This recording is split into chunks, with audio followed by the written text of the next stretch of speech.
Después del saludo que nos hicimos fuera de cámara, ¿verdad? Formalmente debo decir, hola, ¿cómo estás?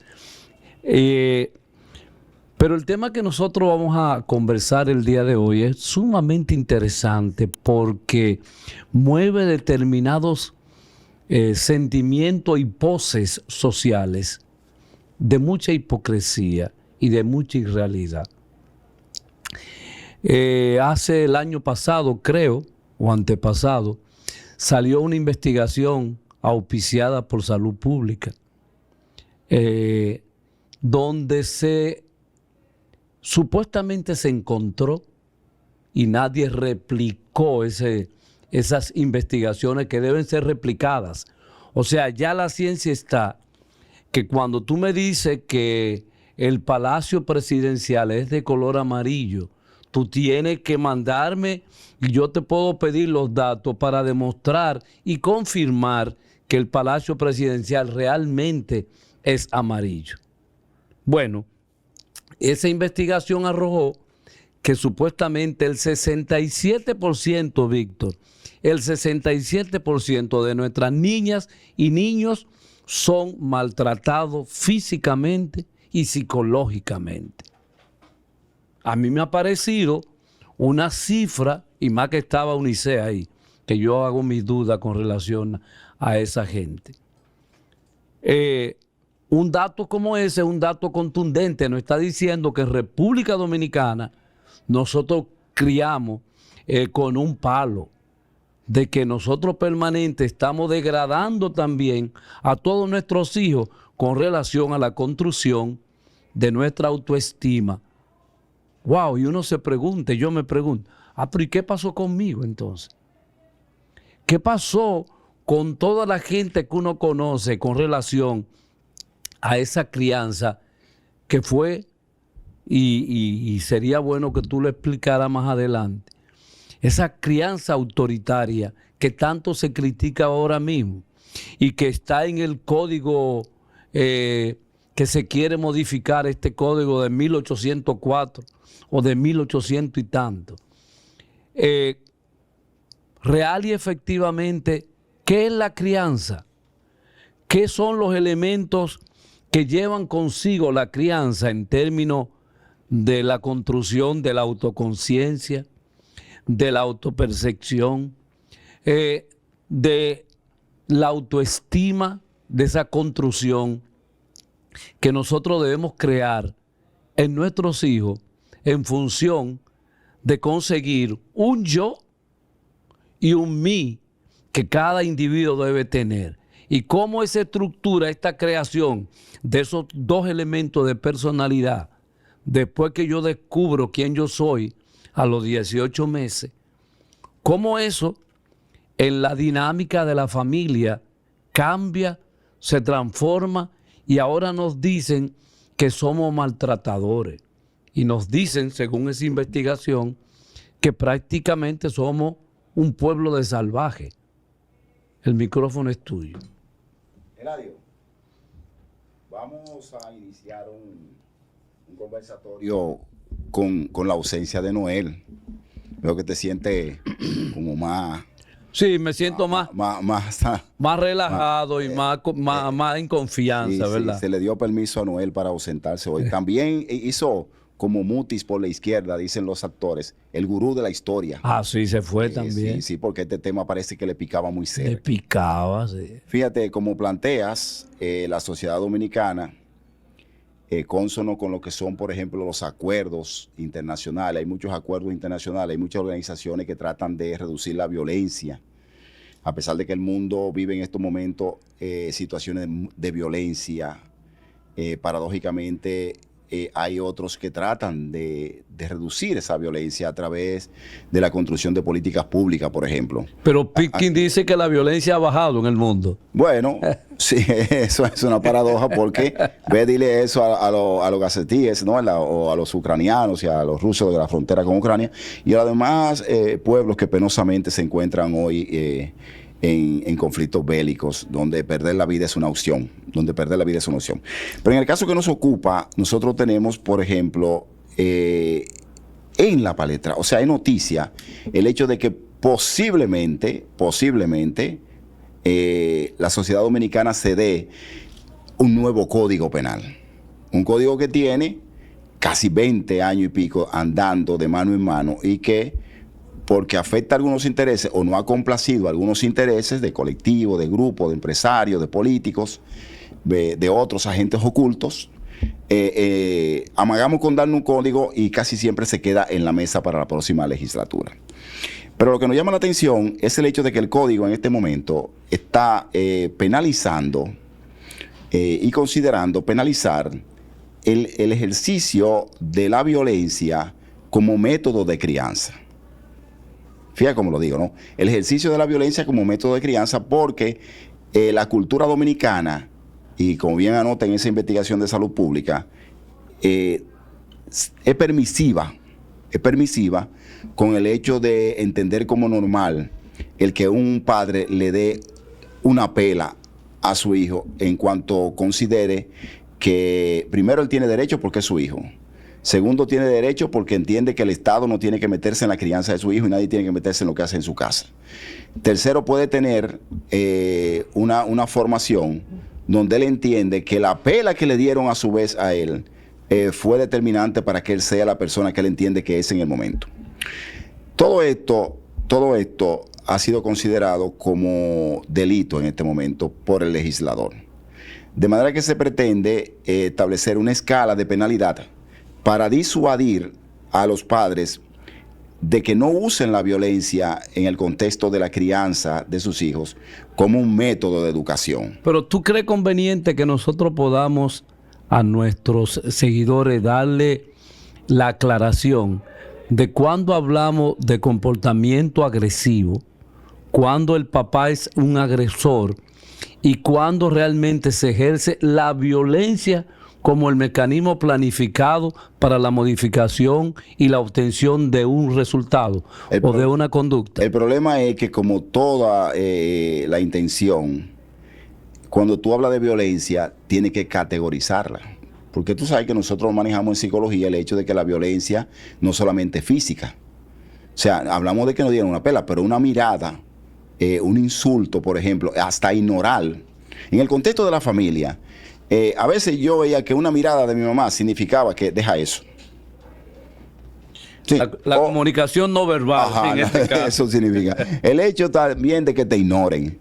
Es violencia. La violencia se manifiesta de muchísimas formas en el contexto de la familia. No tiene que ser física solamente. Entonces, habría que establecer cuándo el individuo se siente violentado. La violencia también es un recurso que genera, tú sabes muy bien, enseñanza. Si nosotros nos acostumbramos a utilizar la violencia, sobre todo la violencia física o la violencia verbal, como una forma de resolución de conflictos en el entorno de la familia, el individuo crece normalizando ese tipo de respuesta y lo va a extrapolar, así de manera que cuando esté en la escuela va a pelear. Va a acudir a la violencia cuando tenga que resolver un conflicto. Cuando vaya conduciendo un auto va a acudir a la violencia. Cuando tenga un conflicto en el trabajo va a acudir a la violencia. O sea que cuando tenga su pareja va a acudir a la violencia. ¿Dio resultado aquello, Víctor, cuando nuestros padres, cuando nosotros le decíamos a nuestros padres que había un compañerito que nos estaba molestando, que se estaba burlando de nosotros, y la exhortación nuestra era: dale 2 trompas, si tú no le das, yo te voy a dar a ti? Y los niños resolvían su conflicto en la escuela. Eladio, tengo para decirte que cuando tú le preguntas, y esto va a sonar muy, muy machista, cuando tú le preguntas a las mujeres embarazadas o que pretenden tener un hijo, qué ellas quieren o cómo ellas quieren que sea su hijo, lo primero que te dicen es que se parezca al papá. Segundo, que sea guapo. Y tercero, que lo tenga grande. Entonces, siempre que sea varón. Y sí, siempre que sea varón. Entonces, y siempre quieren que el primero sea varón. Sí. Aunque ya hay con mucho proceso para determinar el sexo y esas cosas. Internamente, preferirían que si ese hijo se concibe en el amor, porque hay muchas formas y mucha contexto en que se puede concebir un hijo, pero cuando se concibe en el amor, siempre tenemos esa tendencia mayoritaria de que la hembra quiera que sea varón y que se parezca al papá, como ese regalo que la hembra le hace al hombre que le embarazó y ella quiere. Pero cuando hablamos de que si la crianza, el estilo de crianza violento, resuelve o no resuelve, mucha gente te dice que ellos agradecen lo que son en la vida hoy por una buena pela que le dio su papá. Pero en contraposición a eso, también te encuentras con otras personas que te dicen que son muy buenas personas, que han sido exitosos, que son útiles para la sociedad, que nunca su papá le puso la mano. De manera que tenemos argumentos a favor y en contra. Sí, pero cuando tú piensas, por ejemplo, en disciplina, la disciplina es un orden autoritario que tú ejerces para que se cumpla determinados comportamientos, determinadas acciones. O sea, eso, ¿qué nombre le ponemos al elemento disciplinario de decir, mira, cuando tú te levantas, tú tienes que arreglar esa cama para que cuando tú vuelvas de nuevo esté lo suficientemente y mentalmente tú preparado para irte a sentir en algo cómodo, en algo confortable? El elemento disciplinario te dice, mira, no se sabe lo que va a pasar contigo en el futuro. Por lo tanto, tú debes aprender a resolver los problemas cotidianos del hogar. Fregar, barrer, trapear, recoger el patio en el caso de que exista. O sea, todos estos elementos lo hace la disciplina que tú enseñas. Y para enseñar disciplina, tú tienes que usar algún tipo de elemento agresivo, violento, para que ese menor te pueda asistir. ¿Por qué? Porque el cerebro siempre nos vive engañando. Desde que nacemos, el cerebro le gusta sentirse comfortable, le gusta sentirse relajado. No me moleste, déjame tranquilo. Yo lo que quiero es ver televisión, yo no quiero que tú me molestes. Eso es mucho para mí, fregar, pero eso es imposible. Y esa pregunta te la dejo. La instauración de la disciplina como comportamiento es, en definitiva, una actitud agresiva frente a nuestros hijos. Bueno, Eladio, mira, hay investigaciones y hace tiempo que se ha planteado que existen típicamente cuatro estilos de crianza. Se plantea que tú tienes un estilo autoritario.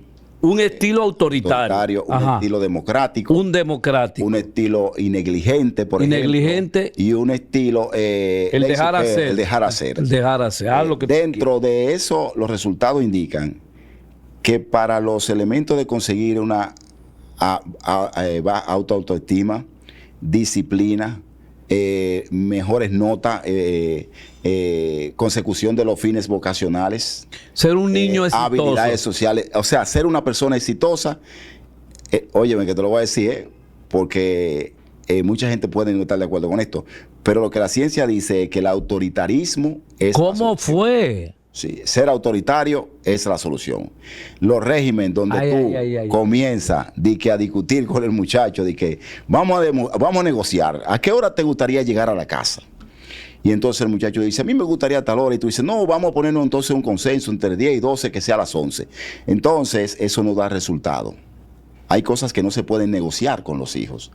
El hecho de dejar que el hijo haga lo que le dé la gana, que llegue a la hora que le dé la gana, que no coma, que no haga la tarea, que se pase ahora todo el tiempo distraído en los medios virtuales que tenemos, porque estamos respetando su derecho y no lo podemos ni alzarle la voz, no lo podemos castigar físicamente, no lo podemos hablar mal, no lo podemos mirar mal, no podemos ignorarlo. O sea que no cae dentro del castigo, no da resultado en la construcción de un individuo. O sea que lo desplazan a los adultos entonces. Sí, no, porque ellos toman el control. Entonces tenemos unos hijos que realmente son ellos que hacen la veces de padre. Porque ellos son los que te están moldeando a ti y modelando a ti. Wow. O sea, son los hijos los que están enseñándole derecho a los padres, ¿no? O los que pretenden enseñarle normas de comportamiento a los padres, montándose en la exigencia que siempre termina, como tú has planteado, en que lo dejen tranquilo y que lo dejen hacer lo que les dé la gana. Entonces parece ser que la expresión amor y control que se ha hecho popular en una canción, por ejemplo, de Rubén Blades, parece que debe ser como el recurso al que el padre debe acudir. Se debe amar incondicionalmente a los hijos. Esto implica que proviene del padre la protección física, que proviene del padre conseguir los recursos para el bienestar social de sus hijos, garantizar la educación, preservarle su salud, darle espacio para el ocio, pero también que debe haber cierta firmeza en el cumplimiento, por ejemplo, de reglas. Es muy importante que existan reglas y que todos las cumpla. Por ejemplo, una regla como planteas tú, puede ser que al usted levantarse, usted debe tender su cama. Una regla puede ser que usted tiene que cooperar, porque usted no se puede pasar 18 años aquí en la casa creyendo que los adultos son sus sirvientes. Una regla es que usted tiene que respetar a los mayores, incluyendo al servicio a veces. A veces el servicio viene, entonces el niño no lo respeta porque es una persona que está empleada. Entonces, en la medida... El vecino. A los vecinos, ¿no? A los niños. Pero, en definitiva, los legisladores entienden que ellos deben crear una figura jurídica que vaya o limite. Porque eso, a veces yo pienso que son suecos, que se piensan que están en... Este asunto es un problema cultural también que tiene que ver con los estilos que nosotros tenemos de crianza. Y tú no puedes venir a imponernos a nosotros lo que otras culturas practican. ¿Por qué en Estados Unidos o en muchos países tú ves que los niños hasta golpean a sus padres? ¿Por qué? ¿Cuál es la razón donde tú pierdes la autoridad? Donde tú pierdes la autoridad. ¿Cómo es el sufrimiento de los padres cuando el joven sale de tu casa a las 12 de la noche para irse a divertir y tú tienes que ir a trabajar al otro día? Y a ti te interesa saber qué está pasando con él en la calle. ¿Qué es lo que pasa con tu hijo? En cualquier elemento, ¿verdad?, donde tú estés ubicado. A ti te interesa saber qué está pasando con tu hijo o tu hija. Entonces, ellos se imponen y te dicen, no sé a qué hora yo llego, duérmanse. Sí, Duérmanse. Sí, ahora tenemos un problema y es que por razones sociales los muchachos se están extendiendo a la adolescencia. De manera que cuando crecimos estábamos locos por tener cédula, por tener 18 años y largarnos a ser independientes. Ahora los jóvenes ni piensan en eso.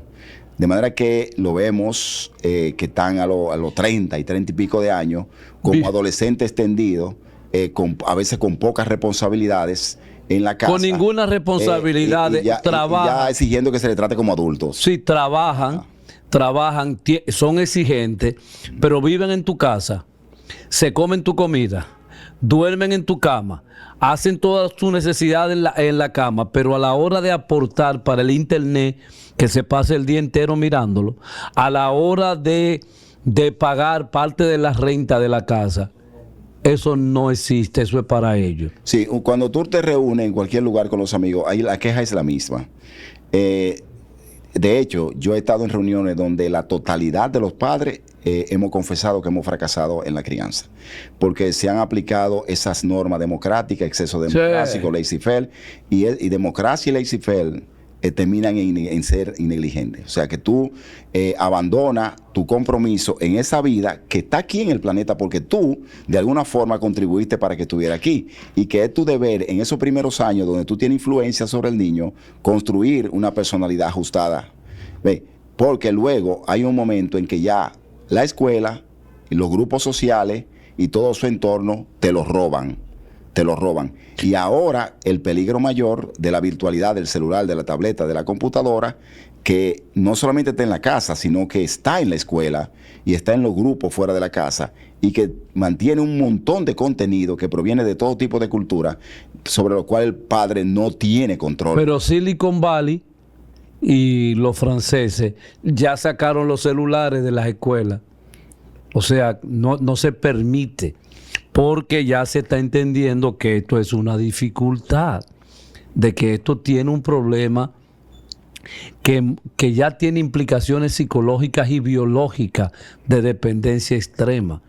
Entonces, un niño el cual no puede, tú no logras que él se separe de este instrumento, tu autoridad como padre, tu autoestima como padre empieza a disminuir, Víctor. Sí, ahí sí. O sea, ahí viene el sentimiento del fracaso.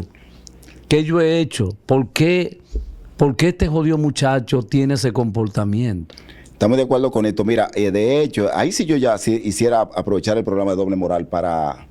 Y estoy seguro que no le estuviera de acuerdo con esto también, y tú también, en el decirle a los legisladores que tienen tiempo para legislar sobre el acceso a la virtualidad de los menores.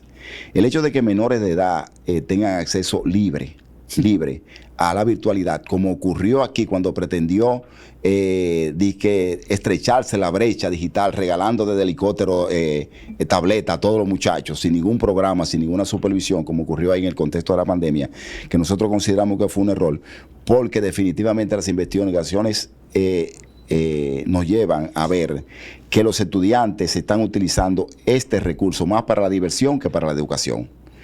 Porque la diversión es más lúdica, porque la diversión satisface más los intereses del cerebro. 30 segundos, menos de 30 segundos. Exacto. Entonces hay una manipulación mediática a través de las redes que son infinitas. Es decir, tú te puedes pasar la vida entera mirando el celular. Oye, mira, todo lo que te queda a ti, Eladio, y a mí de vida, nos lo podemos pasar viendo contenido diferente en un celular. Sentado hasta en el inodoro. Sí, señor. Sí, señor. Sentado ahí podemos ver el mundo de todas partes, consumiendo en gran parte basura, porque muchas de las cosas que se dicen ahí y los niños consumen y creen son falsas, son mentiras y son simuladas y son actuadas. Entonces, ¿tú crees que se está confundiendo a propósito de la legislación que se va a aprobar? Se está confundiendo el ejercicio disciplinario con el ejercicio violento que esta sociedad siempre ha practicado y que nosotros somos el resultado de esa crianza y no somos criminales ni le hacemos daño a otros. De todas maneras, es función del Estado prevenir el abuso. Porque también dejar en manos de que el padre que cualquiera, madre que cualquiera, desplace, por ejemplo, sus conflictos hacia lo que tiene poca autoridad para defenderse, poca oportunidad, como son los hijos, también es un error. Detrás de caerle atrás y que darle una pela de castigo, podemos encontrar un individuo que está resolviendo sus problemas emocionales, que está desplazando, o que es un individuo violento, ve, y está manifestando esa violencia a través de los hijos. O sea, que una niña que está corrigiendo a un niño, que es su propio niño. Bien, entonces como nosotros ocupamos el primer lugar en América Latina en niñas embarazadas. Totalmente. Entonces, a veces el castigo nace de la frustración de los adultos, no de la culpa que tenga el menor. De hecho, muchísimas veces, y nosotros somos testigos de eso, los padres han castigado injustamente a los hijos. De manera que es correcto que el Estado esté vigilando y cree figuras jurídicas para evitar el abuso infantil. Y eso ya está contemplado en la ley 13603, que castiga severamente el abuso infantil, e inclusive es capaz esa ley de quitarte la custodia del niño. O sea, el Estado tiene instrumentos ya vigentes donde unos padres, una familia, se le puede sustraer al hijo siempre que se compruebe que el niño está siendo o la niña está siendo abusada. Así es, así es. Y fíjate que cuando nosotros hablamos justamente de todos esos elementos y hablamos del castigo, muchas veces, Víctor, pasa que posponemos el castigo. Cuando tú pospones el castigo, porque es la abuela que está criando, porque es la tía que está criando, porque es la misma mamá que entiende que es el papá quien tiene que dar la disciplina del lugar, posponer el castigo, y no hemos definido castigo en términos psicológicos, pero el castigo tiene que ver con la pretensión de extinguir o modificar una conducta determinada a través de procedimientos. De un estímulo aversivo. Obviamente de un estímulo negativo, adverso. Pero ¿qué pasa muchas veces? Que cuando tú pospones el castigo, que es supuestamente fulano que tiene que corregir, pero rompiste el cristal del carro del vecino. Y viene la queja y viene todo eso. La madre no interviene porque dice que hay que esperar que llegue el papá. Cuando llegue el papá a las 5, 6, 7 de la noche, el niño ya eliminó prácticamente de su psique y de su mente el hecho bochornoso que tuvo en la mañana. Pero aparece el papá a darle una pela o a corregirlo, que ya no tiene el impacto psicológico que debió haber tenido en el momento que debió haberse se produjo el hecho. Claro que sí. Mira, pero fíjate lo complejo que es. Sí. Todo lo que es el componente del castigo y el componente de cómo nosotros lograr, y yo insisto en eso, Víctor, lograr la disciplina en todos los niveles de ese niño que nosotros tenemos, de esa niña, porque cuando nosotros explicamos consecuencias de una indisciplina, nosotros logramos entonces que esa legislación que se quiera hacer tenga unos significados lo suficientemente fuertes cuando tú explicas, mira, si tú no aprendes todo esto que yo te estoy enseñando ahora en tu casa, cuando tú seas un ser independiente después de 18 años, tú, si no hiciste las actividades normales que debiste haber aprendido en tu casa como niño, como adolescente, tú vas a hacer todo lo que nosotros vemos en psicología en psicopatología, esos trastornos de la personalidad que son un hombre por dependiente, un hombre por evitación y un hombre o una mujer obsesivo compulsivo, que muchas veces encontramos lamentablemente, Víctor, esos seres con esas dificultades mentales que son los que abusan muchas veces, en el caso de los hombres, de las mujeres, porque en la crianza no se crearon los elementos de fortalecimiento de, como apuntábamos al principio, del autoconcepto, de la autoconciencia, de la autopercepción y de la autoestima que nosotros debemos identificar para saber quiénes somos, cómo podemos actuar en la cotidianidad y cuáles resultados vamos a obtener. Si tú creas un niño dependiente, que tú no permites que él haga nada en la casa y que él es la adoración total, tú vas a tener un niño que cuando se case va a entender que la mujer que consiguió tiene que hacer es jugar ese papel que él vio en el hogar. Entonces fíjate el peligro que nosotros estamos construyendo cuando tú no eres capaz de decirle al niño, mira, me apaga la televisión, me da el celular, usted está de castigo el día de hoy por el incumplimiento disciplinario que usted tuvo el día de hoy. Y explicar, estas son las consecuencias cuando tú no obedeces las cosas que yo, como papá, como mamá, te exijo que tú puedas hacer. Cuando tú dejas la libertad... Definitivamente, como plantea, el castigo tiene que ser contingente. Inclusive, como estrategia de reforzamiento negativo, todo tipo de reforzamiento tiene que ser contingente y debe ser aplicado para que el individuo lo relacione con la conducta. Así es. Porque es la única forma que tiene de fuerza para modificar la impronta cognitiva. Es igual de tener, por ejemplo, una persona presa 10 años preventivo. Cuando tú le vienes a cantar condena y él ni sabe por qué fue que lo metieron a la cárcel. Entonces, realmente la psicología planteaba que el castigo se aplicaba de forma contingente. Inmediatamente ocurre la conducta, como planteaba, para que el niño lo relaciones y sirva para modificar esa conducta en el momento y vea la consecuencia de lo que hizo, no posponerlo, que sea proporcional a la culpa, o sea, tiene que ser proporcional a la culpa, que se explique, que se le explique. Si a un niño, si se va a usar castigo físico, el niño tiene que saber por qué se le está castigando. ¿Y cuáles son las consecuencias cualquier tipo de castigo? Yo digo físico, cualquier tipo de castigo debe ser explicado antes de aplicarlo, porque es para que es para educarlo. No, no es para vengarse pero de él, ni pero mira, Víctor, una cosa sumamente importante que uno debe siempre estar presente como padre. No humilla a tus hijos. Es lo que digo. Entonces, la humillación tiene unas consecuencias psicológicas contundentes muchas veces para toda la vida. Por eso también el castigo de cualquier tipo que sea, si se tiene como un recurso controlado por los padres, debe ser privado. Exacto. Debe ser lo más privado posible. Tú no puedes salir a la calle a humillar a tu hijo. Tú no puedes ir a la escuela a humillar a tu hijo. Estúpido decirle a tu hijo estúpido. Tú no puedes perder el control emocional porque el niño haga una inconducta en público, sino que es una cuestión privada porque así es que se agradece. También el castigo tiene que estar precedido por moderar la conducta. Muchas veces queremos castigar la conducta que nosotros mismos hacemos. O sea, tú entonces le dices, no, mira, la mala palabra no se dice, pero él te está escuchando decir mala palabra. Pero tú le dices, después de los 18 tú puedes decirla. Además, cuando seas grande. No pero mientras seas chiquita no diga mentira, pero te está oyendo mentir.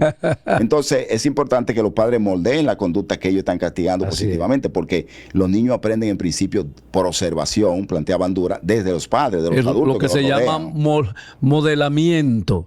El modelamiento que se utiliza en psicología, ¿verdad? De la conducta. El niño aprende absolutamente todo lo que pasa en él en sus primeros años de vida.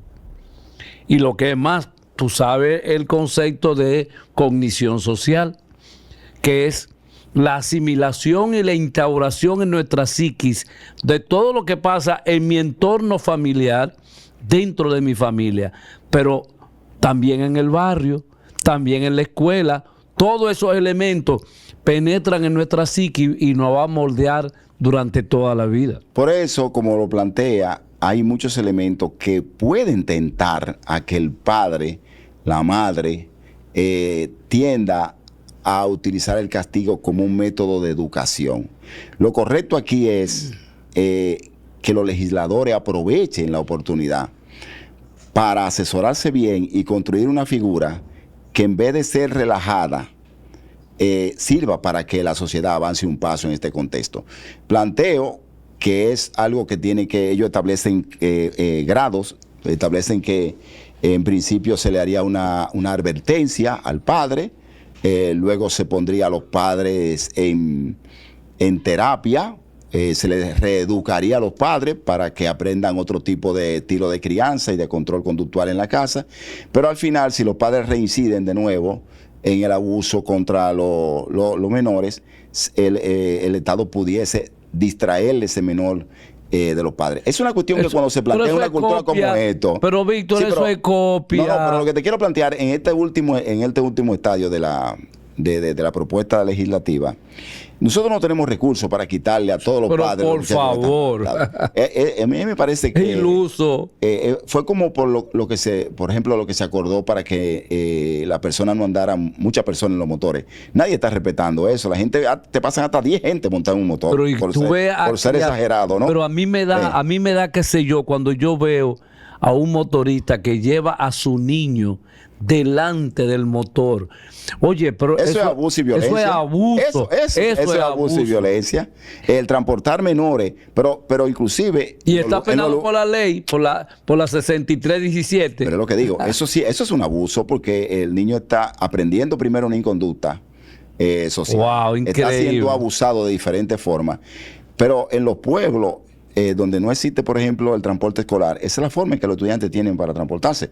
El motoconcho ha venido a ser una plaga, pero una plaga necesaria en términos de que el Estado no tiene soluciones para movilizar a la sociedad de manera segura.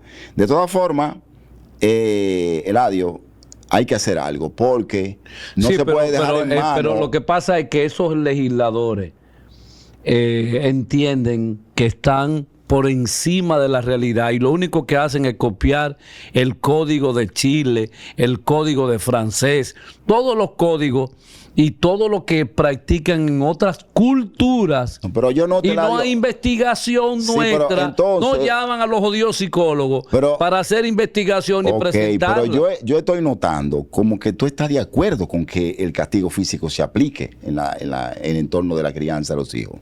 Yo creo que de vez en cuando hay que dar su tablazo. ¿Estás de acuerdo con que hay que darle la pela a veces? A veces ¿Estás de acuerdo que con una pela endereza conducta? Yo creo que sí, yo creo que hay, cuando nosotros hablamos en términos psicológicos del miedo, el miedo es lo que permitió que nosotros estuviéramos aquí hoy. Entonces, Eladio, ¿tú estás de acuerdo en si que no una hubiese buena... existido el miedo como elemento... Espérate, Eladio, pero espérate, porque tú estás de acuerdo entonces que una buena pela evitaría que la policía mate a un muchacho después cuando se convierte en delincuente. No te entendí. ¿Cómo fue? La Policía Nacional, ahí subieron ahí en Baní la forma en que mataron a un muchacho, independientemente de que sea un delincuente o no. Los jóvenes mueren entre 19, 20, 21, 22, 23 años a mano de la policía. Esos jóvenes se construyeron delincuentes 10 años antes. Probablemente provienen de hogares donde los padres no tuvieron ningún tipo de estrategia para criarlos o se criaron sin padres. Muchos de ellos amparados por miembros de su familia extendida, sobre todo las abuelas. Lo que te pregunto es, Eladio, porque noto que tú estás de acuerdo como que esa parte del código no se va a cumplir y que no debería estar ahí. ¿Tú crees que una buena pela evita un delincuente? Podría evitarla. Ay, mi madre. Podría evitar un delincuente. Porque, vuelvo a explicarte, la razón evolutiva del ser humano fue en función del miedo hacia las bestias, hacia los desastres que existían y que siempre han existido, al viento, al fuego. Todo eso era miedo, y ese miedo realmente permitió que nosotros estuviéramos en este momento. Si tú no tienes miedo, tú eres un cadáver. Si tú no sientes miedo al peligro, tú estás en el riesgo de desaparecer. Por lo tanto, cuando el papá te dice, no quiero que tú vuelvas a hacer eso, te advertí que no quiero que tú te encierres en el cuarto con otra persona sin mi autorización. Entonces tú dices que la conducta sin consecuencia no genera miedo, no genera temor. Definitivamente. Porque la persona se acostumbra a que hago cualquier cosa y el viejo no se mete conmigo. Pero además debo complejizarte más el asunto. El 53% de los matrimonios en República Dominicana fracasaron. 383,000 parejas se divorciaron en el año 19. O sea, estamos hablando de una sociedad que está en descomposición en términos de la familia. Entonces, si está en descomposición y tú tienes hijos, los hijos tú vas a arrastrar toda esa realidad. O sea, que estamos hablando de una sociedad desorganizada, no estructurada, que tú quieres conseguir en una sociedad con todos estos estilos, una sociedad donde las niñas están teniendo niños, donde una señora de 34 años es abuela.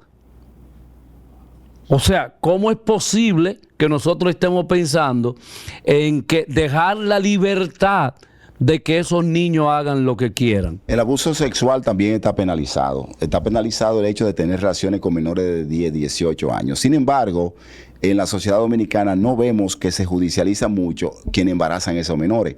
O sea, tenemos un 16, un 30, cualquier número de embarazo en menor, pero no se plantea el seguimiento. El Ministerio Público no le da seguimiento a esa violación que está ahí en maternidad. ¿Cuál fue el adulto? Si fue un adulto. Cuando el niño de 16 años embaraza a una niña de 16 o 17. ¿Cuáles son las consecuencias? Bueno, eso es penoso para ambos, porque tampoco queremos que un padre sea un niño, ni que una madre sea una niña. Está establecido que el concepto de abuso sexual está básicamente cuando hay una diferencia de 5 años entre uno u otro, porque también puede ser de la hembra al varón o del varón a Que a veces hembra, pero la que sale embarazada de la hembra, ¿no? A veces yo me cuestiono, una joven de 17 años, de 16 años, no sabe las consecuencias de no usar preservativo en una relación sexual. El problema, Eladio, es que también ahí vuelve el hogar. Ahí vuelve el hogar. No, y vuelve la escuela. No, el hogar, el estilo de crianza. Hemos discutido en programas anteriores el papel del hogar y el papel de los padres. Que yo siempre he estado en desacuerdo con los eso. valores, la ética, la moral, ¿ve? Se enseñan en la casa. Espérate, en la casa donde te dicen no coja lo ajeno. No, pero ven acá, la escuela está para enseñar física, matemáticas, ciencias sociales, naturales. Son los padres los que tienen que enseñarle valores a sus hijos. Es que en la escuela está el amiguito que ya tiene la experiencia, ya experimentó placer sexual con otra niña. Y ese es al hijo tuyo que le va a decir, mira, pariguayo, y tú todavía no has tenido sexo. Mira, esta es la página donde tú puedes ver actividad sexual permanente. Bueno, o sea, bueno, pues tú entonces como hagamos un llamado. Tú como papá estás haciendo el ridículo porque ellos se burlan de ti. Bueno, pero hagamos un llamado, Eladio, a las estructuras que el gobierno ha creado, que el Estado ha creado, por ejemplo, el Ministerio de la Mujer y todo esto y de la familia, para que existan políticas de enseñanza y de educación a los padres, a los que son y a los futuros padres, para que vayan incorporando conductas que le permitan enfrentar de manera exitosa los problemas típicos que le van a resultar de la crianza de los hijos. O sea, tenemos que también educar a los que van a ser padres, también tenemos que educar a los que ya son padres, porque tú no puedes aprender padre siendo padre. Los religiosos han prohibido que en las escuelas públicas al menos se imparte educación sexual. Y que tú escuchas las iglesias diciendo que no se debe promover el uso de condones, porque eso está contra lo que ellos entienden que está. Pero a veces yo me digo, pero tú tienes que decirle eso a tus feligreses, pero no entender que el pueblo entero debe hacer lo que tú quieras. Entonces, si no hay educación sexual, y nos metimos para lo sexual, si no hay educación sexual, el peligro está latente. Cuando tú no disciplinas, y vuelvo a insistir en la disciplina como el mecanismo que puede evitar comportamientos agresivos de parte del papá, pero comportamiento agresivo de parte también del hijo hacia el padre. Porque yo no sé si tú has visto que ya hay enfrentamientos de niños que enfrentan a los padres. Eso es tan duro que yo recuerdo que en Nueva York había o hay la asociación de padres abusados por sus hijos. O sea, tú te imaginas hasta dónde puede llegar. Eso de la garza tirándole a la escopeta. Pero hasta dónde puede llegar todo esto. Entonces yo pienso que una pela al año no hace daño. Yo pienso que... Tú dices que sí, que hay que darle su pela. Yo entiendo que se debe disciplinar a través de mecanismos realmente, no necesariamente físico en términos de hacer daño, pero sí tú debes frenar, tú tienes que jalar una oreja, tú tienes que decirle, hey muchachita, tranquila que esto está muy desesperante. Sí, eso necesariamente debe ser así. En la casa hay que discutir con los hijos. Y no, óyeme una cosa que te voy a decir, aunque hemos dicho que hay un estilo autoritario, democrático, laissez-faire y negligente, los hijos no son iguales todos. Los hijos no llegan, amigos tampoco. Exacto, los hijos no llegan a la casa juntos todos, aunque sí, claro que puede haber ahí una tipa que tuvo 14 muchachos, subió ahí un río. Esos son fenómenos. Pero los hijos van llegando secuencialmente. Sí. Entonces también desarrollan una personalidad. Hay condiciones genéticas que determinan las 3 cosas con las que trabajamos con un hijo. Trabajamos con un hijo con su temperamento, que tiene mucho de heredado y de pétreo. Que puede ser mío, ajá, que puede ser mío. Que puede ser desde la 4ª generación. Sí, señor. Por eso algunos padres dicen que mira, igualito a mi bisabuelo, igualito a mi tatarabuelo. No, pero y las mujeres siempre usan eso para molestar a uno. Tú eres igualito a tu jodido pai. Sí. Entonces, pero también tú sabes que hay que construir el carácter. Y definitivamente carácter y temperamento terminan en la personalidad. Entonces, nosotros tenemos que visualizar, junto con la pareja si se tiene, o si la pareja está sola, como quiera visualizar qué elemento le queremos entregar a la sociedad. Primero, uno siempre piensa que lo importante es que sea una buena persona, pero en el camino de que sea una buena persona puede ser un vago. En el camino de que sea una buena persona puede abandonar los estudios. Él es buena persona, pero es haragán. Él es buena persona, pero no ayuda en nada. Entonces, esa buena persona que la tuvimos ahí en la casa porque le construimos un apego extendido, resulta simplemente que nunca ha tenido que vivir la consecuencia de sus acciones. Papá y mamá me dejaron hacer lo que me dio la gana todo el tiempo, y a lo que más llegaban era de que a llamarme la atención y a amenazarme con quitarme el celular o la tableta, cosa que nunca cumplían o no mantenían. ¿Cómo es posible que los padres permitan unos nini, o sea, que ni estudian ni trabajan, pero viven en tu casa comiéndose todo lo que tú produces?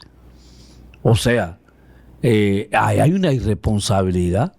Hay una responsabilidad, ahí te doy la razón, de la irresponsabilidad de papá y mamá con relación a ese niño indisciplinado que le dio por hacer lo que le dio su gana, no lo que tú deseabas. Los niños son personas pequeñas.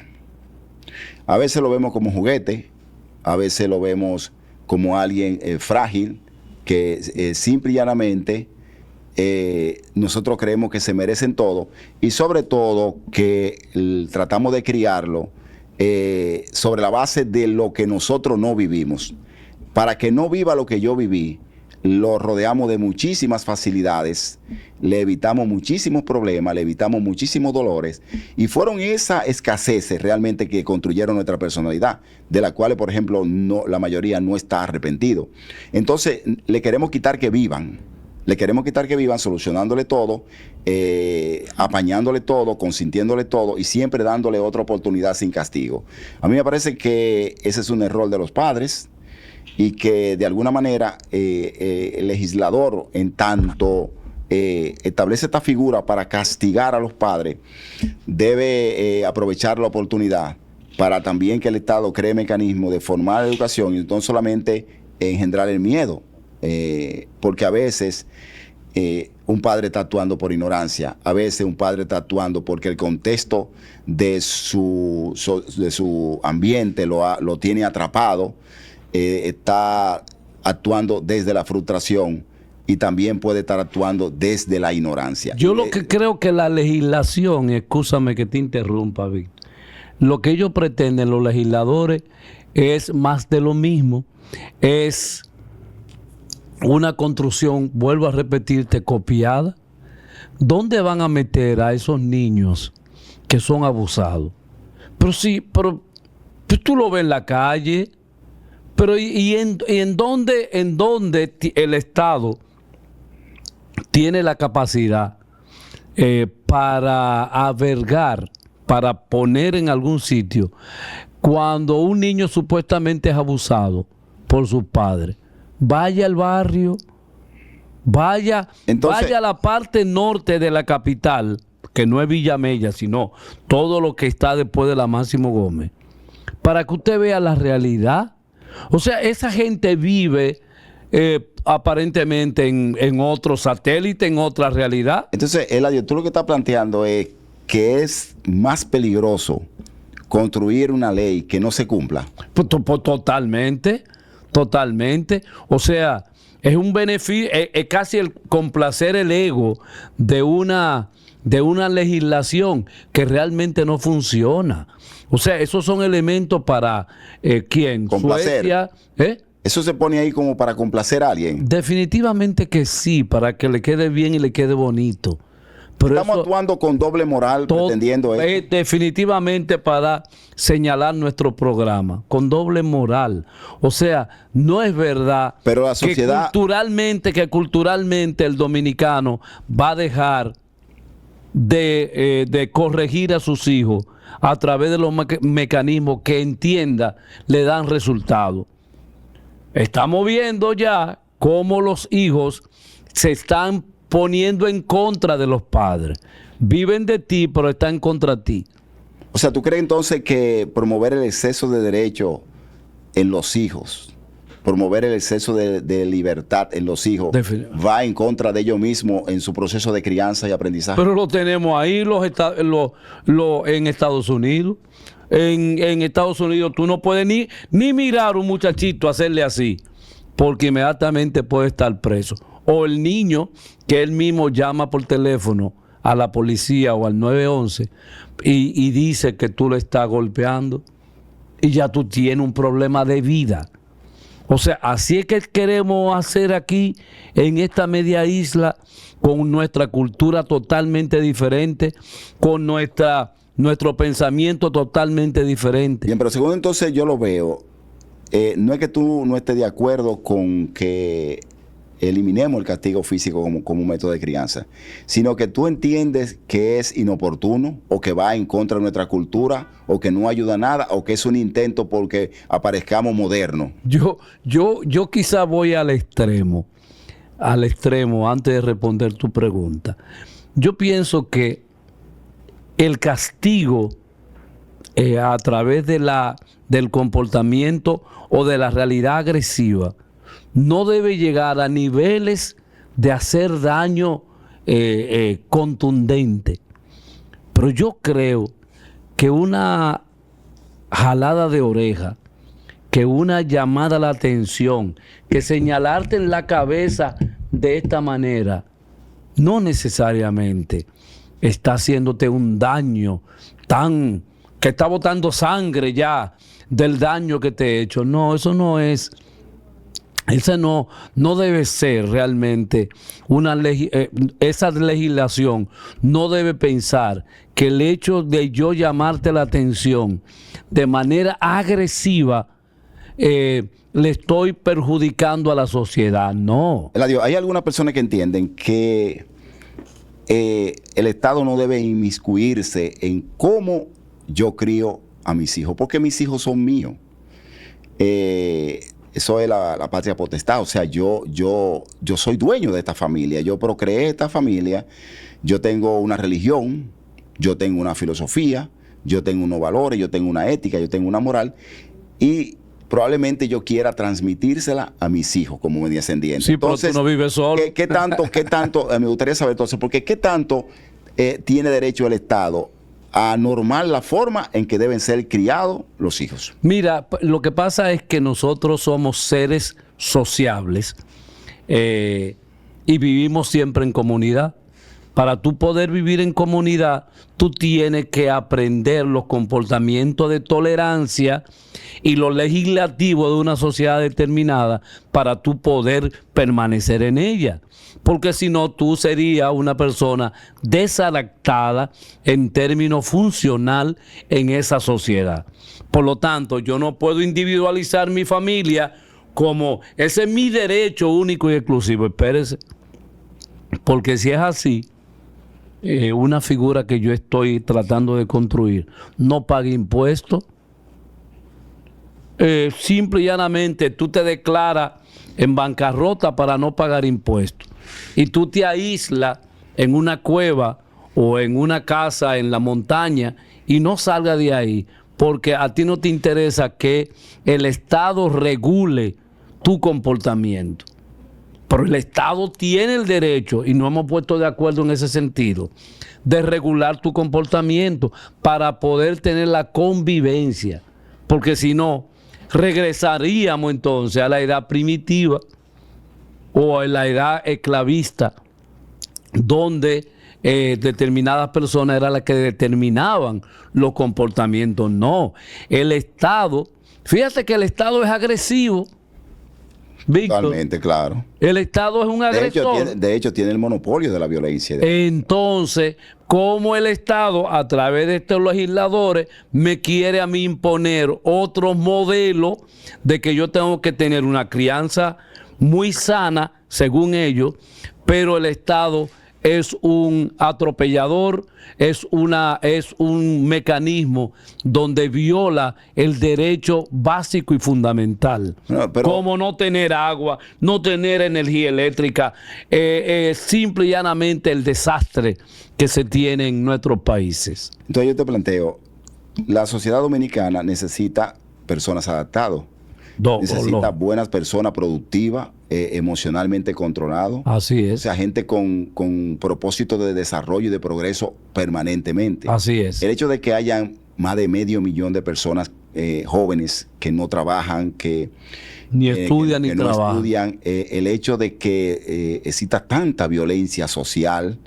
sobre todo en la forma en que nos movilizamos en el tránsito, el hecho de que, por ejemplo, los ciudadanos entiendan que deben enfrentar físicamente a la policía cuando la policía se presenta a imponer el orden, como ellos entienden, ¿no? Como ellos entienden, porque a veces la policía comete mucho exceso en este trabajo de poner el orden. Pero todavía hay un dato, para que continúe. La policía se lleva al año 125 dominicanos, continúa. Ahí voy. Entonces, el hecho de que se esté recurriendo al intercambio de disparos para que vidas jóvenes se pierdan, no constituye entonces de que tenemos un fracaso en la crianza. No estamos fracasando en la crianza, a pesar de la política pública, a pesar de tratar de penalizar los estilos de crianza y sobre todo del abuso físico, que yo estoy de acuerdo con que la persona puede no saber utilizar muchas veces no lo ignoran y caer en abuso. Sí, las emociones lo invaden. Habría que ver qué es lo que es abuso, que lo que tú planteabas, ¿cuándo es abuso? ¿Cuándo llegamos a ser abusados? Porque a veces eso puede estar en la percepción del abusador, del abusado o del testigo, porque eso tiene mucho que ver. Eso mismo, tú decir que a una persona tú le des un golpecito en la espalda, puede entender que tú lo has violentado, otras personas pueden agradecértelo. Ese toquecito en la espalda, o sea que tiene mucho de cómo tú percibes. Yo no voy a agarrar un palo y entrarte a palo. Pero definitivamente tenemos que ir educando a la sociedad. Sí. Por lo tanto, yo lo que creo es que no es solamente legislar para penalizar, sino que también debe haber recursos del Estado para enseñar a ser padre. Por ejemplo, mira, todo esto que están planteando ellos, esto debió haberse hecho grupos de la comunidad, de las iglesias, de los colegios de profesionales, el colegio médico, la sociedad de psiquiatría, el colegio de psicólogos. Todos estos grupos dando una versión acerca de qué hacer en la crianza en República Dominicana. Me monto ahí para decirte, porque mucha gente entiende que muchos de esos diputados no saben ni siquiera de qué están hablando. Definitivamente que sí. Se ha dicho mucho que nuestros diputados y nuestros legisladores carecen a veces de formación y que hablan por instrucciones de otros o por agendas que se le envían desde el extranjero. O sea, ¿dónde está el consenso? ¿Dónde está el consenso nacional cuando se plantean elementos tan sensibles como este que nosotros hemos estado discutiendo el día de hoy? O sea, ¿dónde y cómo se pueden encontrar respuestas alrededor de este acontecimiento? ¿Tú consideras que esto debería llamarse como a una discusión mayor? Definitivamente que sí. O sea, ¿qué está pasando con los legisladores? Ellos simplemente aprueban y desaprueban proyectos y la comunidad no participa. Por ejemplo, la violencia, en sentido general. Yo siempre repito lo siguiente, Víctor. Cada año en República Dominicana se matan entre sí más de 3,000 hombres. Cada año en República Dominicana mueren por accidentes de tránsito producidos por el alcohol más de 3,000 personas. Ciertamente. Entonces, ¿dónde y cómo el Estado ha llamado a las organizaciones que manejan comportamiento, conducta y que manejan determinadas influencias para discutir toda esta realidad? Nunca lo van a hacer. Bueno, señores,